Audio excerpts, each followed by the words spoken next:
Shadow Man is the cult classic 1999 game first released for the Dreamcast and PlayStation 1, originally developed by Acclaim Studios. I'm not talking about that old one, I'm talking about the remaster by Night Dive Studios, which pretties it up for modern hardware. It includes a feature I love. In the options you can change the graphics to play with the original. This should be in all remasters. You play as the titular Shadow Man, Michael LaRoe, who is the current in a long line of voodoo warriors tasked with protecting the land of the living called Liveside from the threats of Darkside, the land of the dead. Really creative with their names there. You get informed by your handler Nettie that the apocalypse is incoming and is going to be caused by Legion, through a prophecy. In order to stop it, you must find and kill a group of serial killers called the Five, who are trying to perform a ritual for Legion so that they can send an army from dead side into live side. Well, that's the basic setup anyways. With such a dark and apocalyptic premise, the game's horror elements shine through in its environments and atmosphere. This game's atmosphere is oppressive with its unsettling environments, from a prison filled with blood-soaked walls and dead inmates during a riot, to an abandoned summer camp with creepy child laughter in Liveside, to the likes of the asylum and temples in Darkside with their twisted landscape and sometimes confusing structures. The music helps heighten the horror with some really creative tracks and sounds that make you feel constant sense of dread, and use people screaming distorted sounds, adding an eerie layer of the experience. I would say more, but music is outside my expertise. The macabre art direction really shines through for a game that came over 20 years ago, with its grotesque imagery which looks like it was inspired by Clive Barker, at least to me. The intricate level design amplifies the horror of its maze-like areas, making it both exciting and unnerving to explore, but also very easy to get lost in. There were times I had to run around the same areas trying to figure out where to go next.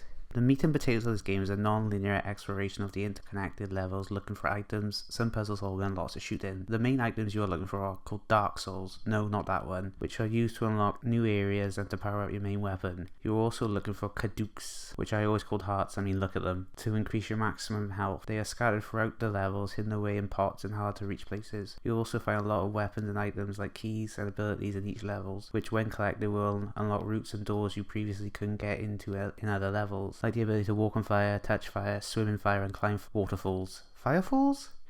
I'm now realising that all the powers are to do with fire. The modernised controls work well enough. You can run, jump, climb easily enough. However, certain mechanics feel weird, like where you have to press a strange combination of buttons to do something fairly simple. Like for example, if you want to shimmy on a ledge, you have to first make sure nothing is equipped in your hand, otherwise you won't be able to grab on. Then, if you want to jump from the wall, you have to push up and then jump, otherwise you'll drop instead. This led to my death a couple of times. Exploration isn't the only focus. Combat plays a big role too, adding intensity to your journey through Darkside, but it also feels the most dated. Shooting works with auto aim, just point in a general direction and bullets curve towards your enemies. While this can be fun, it becomes frustrating when enemies are above or below you, as the aim doesn't always address properly. You can also switch to first person for precision, but it's less effective when enemies and yourself are on the move. You can hold different items / guns at a time, one in each hand, so you can synergize, like maybe a slow firing high damage gun in one hand and a fast low damage gun in the other. There is a good variety of weapons in this game, from normal guns like pistols, shotguns and rifles to the voodoo guns, some which shoot fire. Most feel like they are supposed to be used in specific circumstances. The main weapon you will use the shadow gun, which can be charged up for more damage.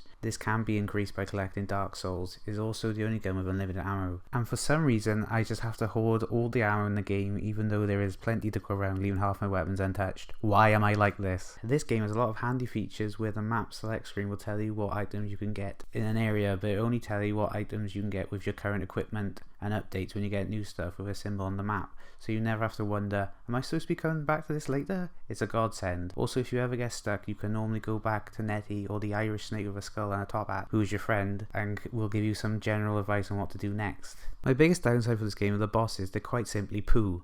For the most part, they are just like regular enemies, just with more health. All go down the same, you run around in circles and shoot, that's basically it. Sometimes they run and hide. I just would add a bit more variety to them, make them stand out, like solving a puzzle to weaken them or something. The voice acting in this game is very good, with the Shadow Man himself sounding really cool, which is great because he's going to tell you that he has the power of Dark Souls every time you pick up one, which is over 100 times if you want to beat the game. The villains also do a great job being creepy and slightly over the top. Overall, Shadow Man Remastered is a solid update of a cult classic. Its intricate level design, creepy atmosphere and rewarding exploration make it well worth playing for the fans of horror and Metroidvania games. Whilst the controls and combat show their age, the improvement in accessibility and visuals, the remaster are worth experiencing. So where does Shadow Man rank? Well, by default it's number 1 for now. Thanks for watching, and if you enjoyed this review, stick around for more. Until next time, bugger off.